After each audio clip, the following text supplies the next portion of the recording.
আসসালামু আলাইকুম প্রিয় দর্শক, আমি হাসিব মারজান আপনাদের সবাইকে আমন্ত্রণ জানাচ্ছি চ্যানেল আই সংবাদে। আর বিস্তারিত সংবাদের শুরুতেই জানিয়ে দিচ্ছি ফ্রেশ আটা ময়দা সুজি সংবাদ শিরোনামগুলো।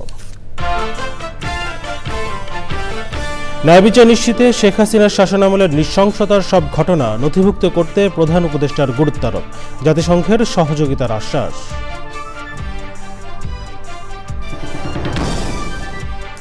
স্বাধীনতা পুরস্কারের জন্য 10 বিশিষ্ট ব্যক্তির নাম প্রাথমিকভাবে চূড়ান্ত, এবার মনোনীতদের কথা অতীতে ভাবাও হয়নি, শিক্ষা উপদেষ্টার মন্তব্য। এবং চ্যাম্পিয়ন্স ট্রফির গ্রুপ পর্বের শেষ ম্যাচে নিউজিল্যান্ডকে 44 রানে হারালো ভারত, ম্যাট হেনরির পর বরুণ চক্রবর্তীরও 5 উইকেট শিকার।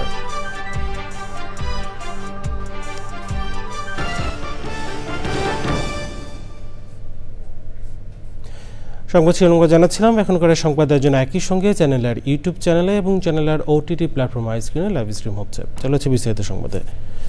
শাপলা চত্বরে বিক্ষোভকারীদের উপর দমনপীড়ন, দেলার হোসেন সাইদির বিরুদ্ধে রায়ের পর বিক্ষোভকারীদের বিরুদ্ধে পুলিশের বর্বরতা এবং বছরের পর বছর বিচার বহির্ভূত হত্যাকাণ্ড সহ ক্ষমতাচ্যুত প্রধানমন্ত্রী শেখ হাসিনার শাসনামলে সংঘটিত সব নৃশংসতার ঘটনা নথিভুক্ত করার উপর জোর দিয়েছেন প্রধান উপদেষ্টা অধ্যাপক মোহাম্মদ ইউনূস।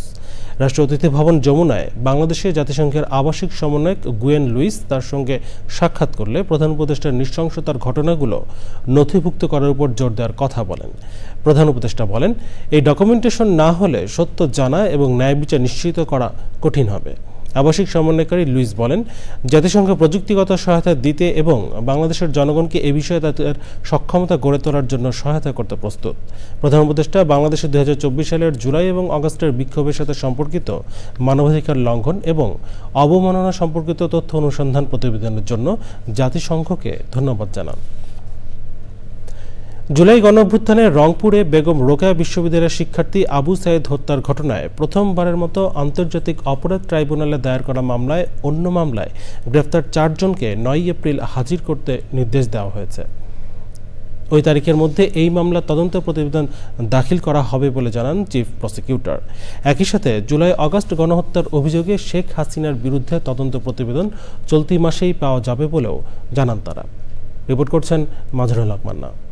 বৈষম্যবিরোধী ছাত্র আন্দোলনের সময় রংপুরে পুলিশের গুলিতে নিহত হন আবু সাইদ। আন্তর্জাতিক অপরাধ ট্রাইব্যুনালকে প্রসিকিউশন জানিয়েছে, এই ঘটনায় সরাসরি যুক্ত ছিলেন সাবেক এএসআই আমির হোসেন ও কনস্টেবল সুজন চন্দ্র রায়। আর বেগম রোকেয়া বিশ্ববিদ্যালয়ের প্রক্টর শরীফুল ইসলাম, ছাত্রলীগ কর্মী ইমরান চৌধুরী আকাশ সহ আরও অনেকে ইন্ধন জুগিয়েছিলেন। অন্য মামলায় গ্রেপ্তার থাকা ওই আসামিদের এই মামলায় গ্রেপ্তার দেখানোর জন্য আবেদন জানায় প্রসিকিউশন। একটি আলাদা মামলা দায়ের করেছি, সেটি হচ্ছে রংপুরের বেগম রোকেয়া বিশ্ববিদ্যালয়ের ছাত্র, এই আন্দোলনের আইকনিক যে ব্যক্তিত্ব শহীদ আবু সাইদ, বৈষম্য বিরোধী যে আন্দোলন, সেই আন্দোলনের পক্ষে ছাত্র জনতার পক্ষে অবস্থান নিয়েছিলেন। সেই সময়ে তাকে পরপর বেশ কয়েকটি গুলি করে হত্যা করা হয়। আরেকটি মামলায় গ্রেপ্তার হয়ে জেল হাজতে আছেন, তাদেরকে আন্তর্জাতিক অপরাধ ট্রাইব্যুনালের মামলায় গ্রেপ্তার হিসেবে প্রদর্শন করার জন্য আজকে আমরা একটা আবেদন করেছিলাম। আদালত সেই গ্রেপ্তার দেখানোর আবেদন মঞ্জুর করেছেন। আগামী 9 এপ্রিল তাদেরকে এই ট্রাইব্যুনালে প্রডিউস করার জন্য নির্দেশ দিয়েছেন। 9 এপ্রিলের মধ্যেই আমরা আশা করছি আবু সাইদের ঘটনার তদন্ত রিপোর্ট এই আদালতে দাখিল করা সম্ভব হবে।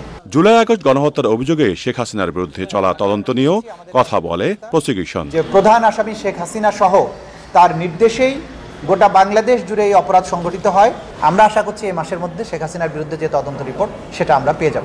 ট্রাইব্যুনাল সংশ্লিষ্ট সংবাদ প্রকাশে সবাইকে সতর্ক থাকার আহ্বান জানিয়েছেন চিফ প্রসিকিউটর।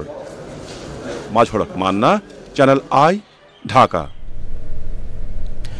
দেশের ইসলামী রাজনৈতিক দলগুলো আসন্ন জাতীয় নির্বাচনের প্রস্তুতি নিচ্ছে।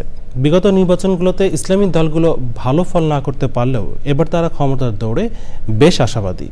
তবে বিশ্লেষকদের কেউ কেউ বলছেন, ভোট কিছুটা বাড়লেও রাষ্ট্র ক্ষমতায় যাওয়ার মতো সক্ষমতা ইসলামী দলগুলোর এখনও নেই। বিস্তারিত তাফিল ইসলামের রিপোর্টে। পরিবর্তিত রাজনৈতিক পরিস্থিতিতে বিএনপির নির্বাচনে প্রতিদ্বন্দ্বিতা হওয়ার চেষ্টায় ইসলামী দলগুলো, তবে বিগত নির্বাচনগুলোর ফল বলছে ভিন্ন কথা।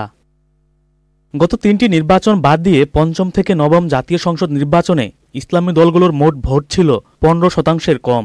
1991 সালে পঞ্চম জাতীয় সংসদ নির্বাচনে ইসলামী দলগুলোর মোট ভোট ছিল প্রায় 14.50%, যেখানে জামায়াতে ইসলামীর একারই ভোট ছিল 12.13%। সপ্তম জাতীয় সংসদ নির্বাচনে 10.23%, যেখানে জামায়াতে ইসলামীর ভোট 8.61%। 2001 সালের নির্বাচনে 12.51% ভোট পায় ইসলামী দলগুলো, জামায়াতে ইসলামী 4.28%। নবম জাতীয় সংসদ নির্বাচনে ইসলামী দলগুলোর ভোট ছিল 6.34%। এর মধ্যে জামায়াতে ইসলামী 4.70% ভোট পায়। তবে ইসলামী দলগুলোর নেতারা বলছেন, অতীতে জোটবদ্ধ নির্বাচন হওয়ায় ভোটের হার স্পষ্টভাবে উঠে আসেনি, আর বিশেষজ্ঞরা বলছেন ভিন্ন কথা। যেখানে অন্য দল দিল ইসলামী আন্দোলন বা অন্য দল দিল, সেখানে জামাত দিল না। এভাবে তারা ভোটের সংখ্যাটা বা হারটা বাড়ানোর চেষ্টা করছে। এখন এটা কতটা কার্যকর হবে, কারণ বিএনপিও তো বসে নেই। 12 বা 14% নিয়ে কোনো দল বা কোনো জোট কিন্তু ভালো ফল করতে পারবে এটা আশা করা যায় না। ঢাকা বিশ্ববিদ্যালয়ের এই শিক্ষক মনে করেন, সক্রিয় কর্মী দিয়ে ভোটের আসল চিত্র বিবেচনা করা যায় না।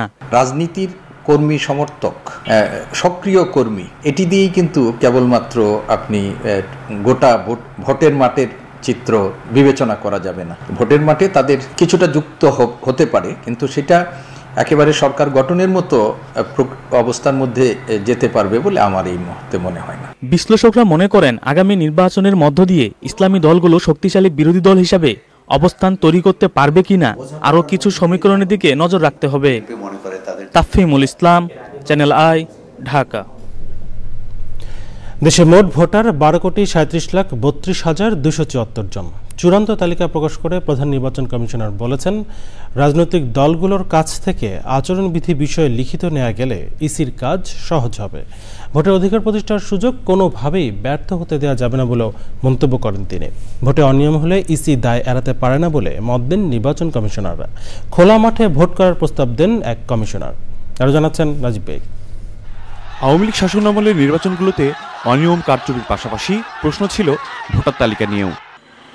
দায়িত্ব নিয়ে বছরের শুরুতেই খসড়া ভোটার তালিকা প্রকাশ করে নির্বাচন কমিশন। ভোটার দিবসে চূড়ান্ত ভোটার তালিকা প্রকাশ করল ইসি। বর্তমানে দেশে মোট ভোটার 12,37,32,274 জন। পুরুষ ভোটার 6,33,61,615 জন। নারী ভোটার 6,03,69,665 জন। হিজড়া জনগোষ্ঠী 994 জন। ভোটার দিবসের আয়োজনের উদ্বোধন করেন প্রধান নির্বাচন কমিশনার। পরে ভোটার দিবসের আলোচনার শুরুতে জুলাই আন্দোলনে আহতদের মাঝে স্মার্ট কার্ড প্রদান করেন সিইসি। নির্বাচন কমিশনার বলেন, আর কলঙ্কিত ভোট দেখতে চায় না কমিশন। ভোট স্বচ্ছ করতে কিছু প্রস্তাবও দেন তারা। যদি আমরা একটা বদ্ধ ঘরে রুদ্ধদ্বার রুমে যদি সেই ভোট অনুষ্ঠান করি, তাহলে কি সেটা স্বচ্ছ হবে? নিশ্চয় হবে না। তাই আমি চাই আমাদের এই নির্বাচনটা হোক খোলা মাঠে।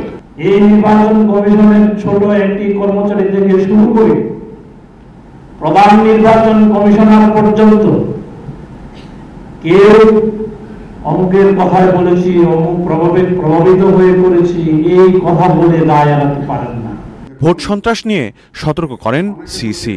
বলেন, সুষ্ঠু নির্বাচন নিয়ে মানুষের প্রত্যাশা বেড়েছে।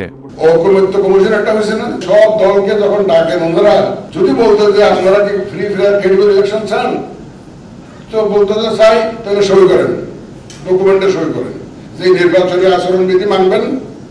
আপনার দলের প্রার্থী যদি কোনো উন্নয়ন করে আপনি দলীয়ভাবে অ্যাকশন নেবেন। আমাদের কাজটা কিন্তু অনেক সহজ হয়ে যাবে বলে আমি মনে করি। ভোট সন্ত্রাস করে আপাত দৃষ্টিতে জেতা যায়, কিন্তু আখেরে নিজের জন্য, দলের জন্য, দেশের জন্য সর্বনাশ ডেকে আনতে হয়। প্রধান নির্বাচন কমিশনার বলেন, অবাধ, সুষ্ঠু ও নিরপেক্ষ নির্বাচন করতে প্রতিশ্রুতিবদ্ধ commission. Najib beg, channel I, Dhaka. স্বাধীনতা পুরস্কারের জন্য দেশের বিভিন্ন খাতে অনন্য অবদান রাখা 10 বিশিষ্ট ব্যক্তির নাম প্রাথমিকভাবে চূড়ান্ত করেছে জাতীয় পুরস্কার সংক্রান্ত উপদেষ্টা কমিটি। শিক্ষা উপদেষ্টা জানিয়েছেন, এবার এমন মানুষকে পুরস্কার দেওয়া হবে যাদের কথা অতীতে ভাবাও হয়নি। এর আগে র্যাবের মতো প্রতিষ্ঠানের স্বাধীনতা পুরস্কার পাওয়া নিয়ে প্রশ্ন উঠেছিল বলে মন্তব্য করেন আইন উপদেষ্টা। বিস্তারিত জানাচ্ছেন রফিকুল বাশার। জাতীয় জীবনে বিভিন্ন ক্ষেত্রে গৌরব উজ্জ্বল ও কৃতিত্বপূর্ণ অবদান রাখা ব্যক্তি ও গোষ্ঠীকে স্বীকৃতি হিসাবে প্রতি বছর স্বাধীনতা পুরস্কার দেওয়া হয়। এটি দেশের সর্বোচ্চ বেসামরিক সম্মাননা। সচিবালয়ে জাতীয় পুরস্কার সংক্রান্ত উপদেষ্টা পরিষদ কমিটির বৈঠকে এবছর স্বাধীনতা পুরস্কার কারা পাবেন তা প্রাথমিকভাবে চূড়ান্ত করা হয়েছে। বৈঠক শেষে এই বিষয়ে জানান কমিটির আহ্বায়ক ও শিক্ষা উপদেষ্টা ডক্টর ওয়াহিদ উদ্দিন মাহমুদ। সংস্কৃতির ক্ষেত্রে, সাহিত্যের ক্ষেত্রে, বিজ্ঞানের ক্ষেত্রে বা সমাজসেবার ক্ষেত্রে একটা নতুন ধারা, যেটা এখনো পর্যন্ত মানুষকে, সারা দেশকে প্রভাবিত করে, কিন্তু আগে তাদেরকে কোনো সেই বা স্বীকৃতি দেওয়া হয়নি। এই ধরনের পুরস্কার দেওয়া হয় না, এবং এর আগেও দেওয়া হয়নি, পরেও দেওয়া হবে কিনা আমি জানি না। আগের মতো বিতর্কিত প্রতিষ্ঠান বা ব্যক্তিকে স্বাধীনতা পুরস্কার দেওয়া হবে না বলে জানান আইন উপদেষ্টা। স্বাধীনতা দিবস পুরস্কার দেখতাম, তখন আমাদের কাছে মনে হয়েছে এমন ব্যক্তি এবং প্রতিষ্ঠানকে পুরস্কার দেওয়া হয়েছে যেটা নিয়ে সমাজে প্রশ্ন উঠেছিল, এবং এমন প্রতিষ্ঠানকে দেওয়া হয়েছিল, র্যাবের মতো প্রতিষ্ঠানকেও স্বাধীনতা দিবস পুরস্কার দেওয়া হয়েছিল, অথচ এটা আমাদের জাতীয় জীবনের সর্বোচ্চ পুরস্কার। আমরা এই পুরস্কারের মহিমা উপলব্ধি করে এই দলগত গোষ্ঠীগত চিন্তার ঊর্ধ্বে থেকে স্যারের নেতৃত্বে আমরা এমন সব নাম সুপারিশ করেছি। আপনারা 21 পুরস্কারে দেখে আপনারা খুশি হয়েছিলেন, এই পুরস্কার দেখেও আপনারা আরো খুশি হবেন। মানে মনে হবে যে পুরস্কার দিতে পেরে আমরা নিজেরা ধন্য হয়েছি। উপদেষ্টারা জানান প্রাথমিকভাবে চূড়ান্ত করা নাম উপদেষ্টা পরিষদে পাঠানো হবে। উপদেষ্টা পরিষদ তাদের নাম চূড়ান্ত করবে। শিগগিরই পুরস্কার প্রাপ্তদের নাম ঘোষণা করা হবে। 10 জনের কম, জাস্ট এটুকু বললাম। Rafiqul Bashar, channel I, Dhaka. রমজানে সিন্ডিকেট করে বাজার অস্থিতিশীল না করার আহ্বান জানিয়েছেন স্বরাষ্ট্র উপদেষ্টা অবসরপ্রাপ্ত লেফটেন্যান্ট জেনারেল মোহাম্মদ জাহাঙ্গীর আলম চৌধুরী। তিনি বলেন, যারা বাজার অস্থিতিশীল করবে তাদের বিরুদ্ধে কঠোর হবে সরকার। রোববার বিকেলে রাজধানীর মিরপুরে public order management police lines ঘুরে স্বরাষ্ট্র উপদেষ্টা বলেছেন, গত বছরের তুলনায় বাজার স্থিতিশীল রয়েছে, অস্থির যাতে না হয় সেদিকে সরকারের নজর আছে। অনুষ্ঠানে পুলিশের ঊর্ধ্বতন কর্মকর্তারা ছিলেন।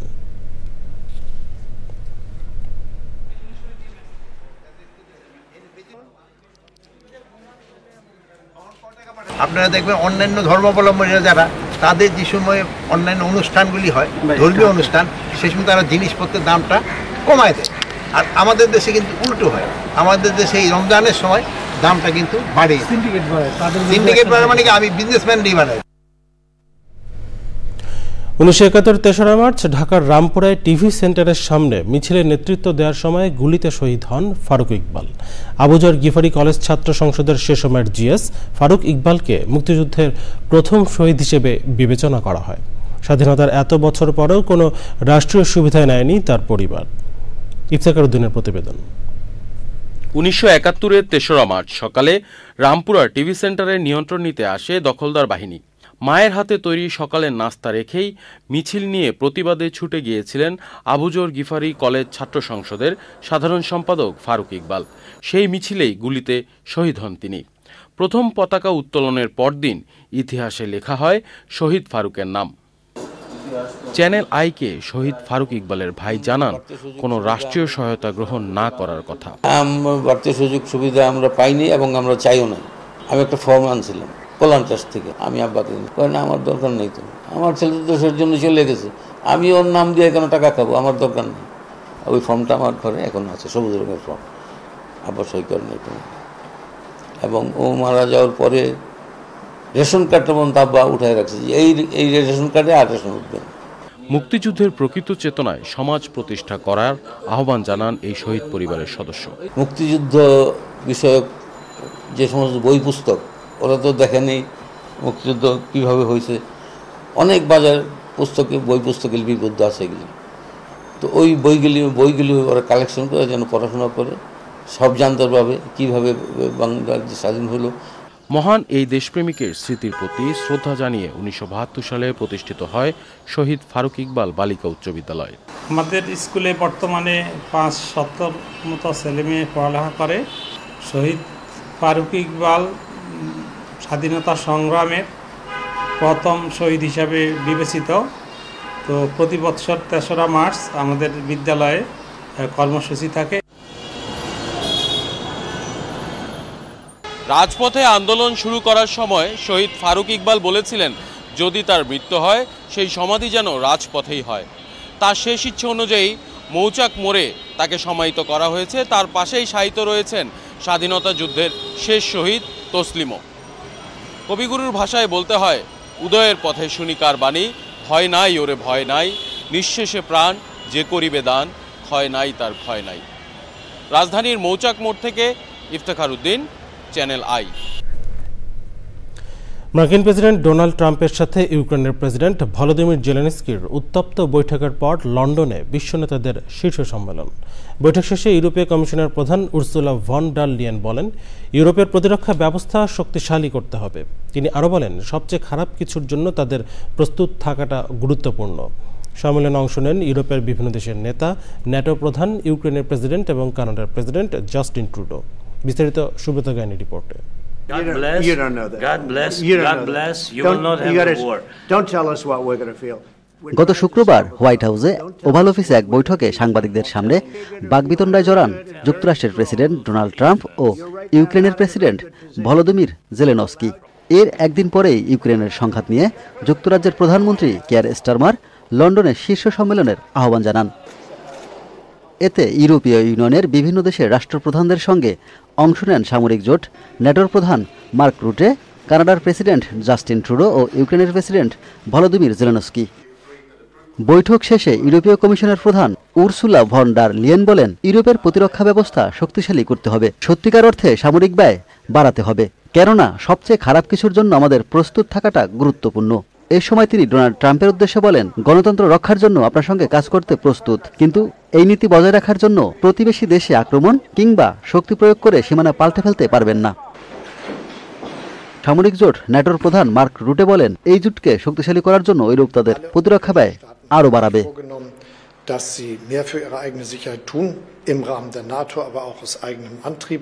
যুক্তরাজ্যের প্রধানমন্ত্রী কিয়ার স্টারমার বলেন, ৩ বছর ধরে চলমান সংঘাতের দীর্ঘমেয়াদী শান্তির দিকে এগোতে হবে। The US has been a reliable ally to the UK for many, many decades and continues to be. Ukraine যুদ্ধ বন্ধে ফ্রান্স এবং আরও কয়েকটি দেশকে সঙ্গে নিয়ে কাজ করবে যুক্তরাজ্য। পরে ওই পরিকল্পনা নিয়ে যুক্তরাষ্ট্রের সঙ্গে আলোচনা করা হবে। 3 বছরের বেশি সময় ধরে ইউক্রেনে রাশিয়ার বিশেষ সামরিক অভিযান চলছে। যুক্তরাষ্ট্র এতদিন এই যুদ্ধে ইউক্রেনের সবচেয়ে বড় সহায়তাকারী দেশ হলেও ট্রাম্প ক্ষমতা আসার পর এর দৃশ্যপট পাল্টে গেছে। Subrata Gain, channel I. জানাবো নিটল টাটা কৃষি সংবাদ।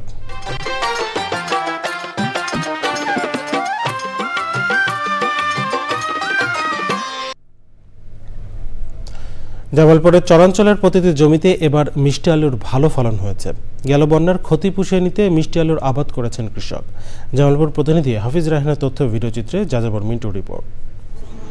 জামালপুর জেলার মিষ্টি আলুর চাষে লক্ষ্যমাত্রা ছিল 1000 হেক্টর, অর্জিত হয়েছে 1044 হেক্টর জমিতে।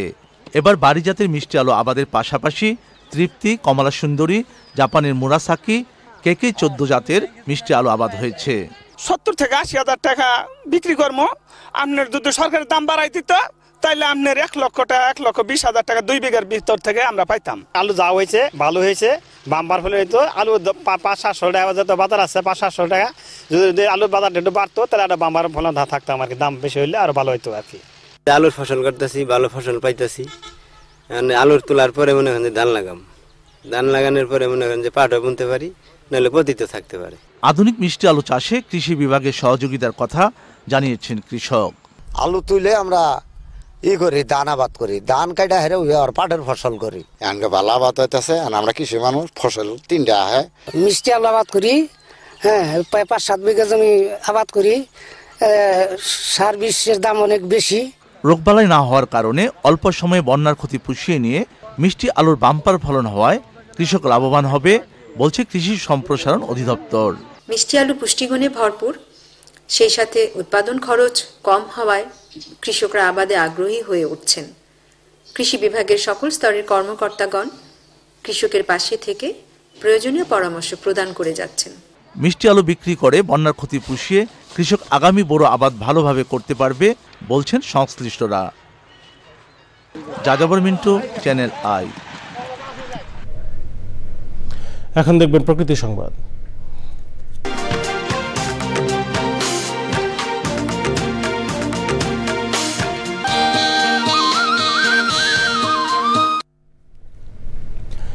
পোল্ট্রি, হ্যাচারি ও পেপার মিলের কেমিক্যাল মিশ্রিত তরল বর্জ্যে ভয়াবহ অস্তিত্ব সংকটে গাইবান্ধার গোবিন্দগঞ্জের গজারিয়া খাল। দুর্গন্ধ আর দূষণে চরম হুমকিতে জনস্বাস্থ্য। দীর্ঘদিন প্রকাশ্যে বেআইনি পরিবেশ বিরোধী এমন কর্মকাণ্ড চললেও নেই প্রশাসনের দৃশ্যমান পদক্ষেপ। ফারুক হোসেনের তথ্য, ভিডিওচিত্র রিপোর্ট করছেন আফরোজা হাসি। একসময় নদী হিসেবে কদর ছিল গজারিয়া খালের। মাছ ধরা, ফসলের সেচ দেওয়া সহ নিত্য প্রয়োজনে ঐতিহ্যবাহী এই খালের পানিই ছিল স্থানীয়দের ভরসা। তবে কালের বিবর্তন আর প্রভাবশালীদের লোভে ধুঁকছে খালটি। শুধু গৃহস্থালী বর্জ্যই নয়, রাতের আধারে ফেলা হচ্ছে চাপড়িগঞ্জের পোল্ট্রি হ্যাচারির ময়লা আবর্জনা আর পেপার মিলের কেমিক্যাল মিশ্রিত তরল বর্জ্য। চলাফেরা করা যায় না, পানি বলান যায় না, আমার নামা যায় না। পেপার মিলটা যে হয়েছে, এর যত আবর্জনা, যত পয়জন, মনে করেন যে পরিবেশ দূষিত করে ফেলে দিচ্ছে। মুরগি মারে, মাছি হয়, মাছির জ্বালা ভাত খাওয়া যায় না। মাছ একটা পোকা প্রাণী পর্যন্ত থাকতে পারে না, মানে মানুষ পা দিলে ঘা, ওই পায়ে ঘা হয়।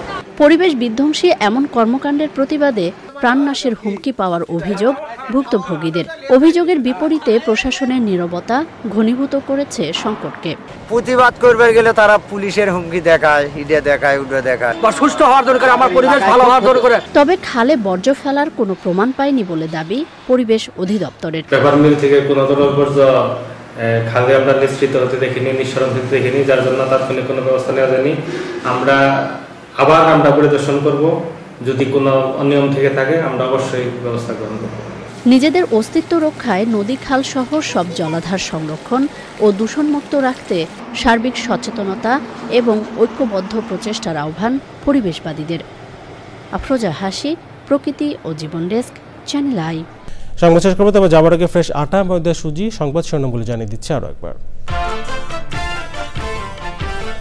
ন্যায় বিচার নিশ্চিতে শেখ হাসিনার শাসনামলের নৃশংসতার সব ঘটনা নথিভুক্ত করতে প্রধান উপদেষ্টার গুরুত্ব আরোপ, জাতিসংঘের সহযোগিতার আশ্বাস।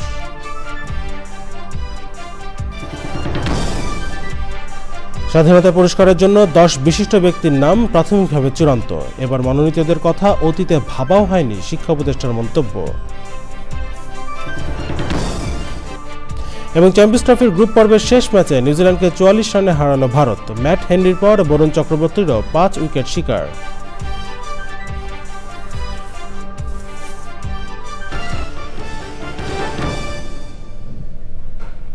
চ্যানেল আইয়ের সর্বশেষ সংবাদ জানতে ভিজিট করুন channelionline.com-এ। যুক্ত থাকুন আমাদের সোশ্যাল মিডিয়ার প্ল্যাটফর্মগুলোর সাথে। এই ছিল চ্যানেলের সংবাদ এখনকার আয়োজন। এতক্ষণ সাথে থাকার জন্য ধন্যবাদ সবাইকে।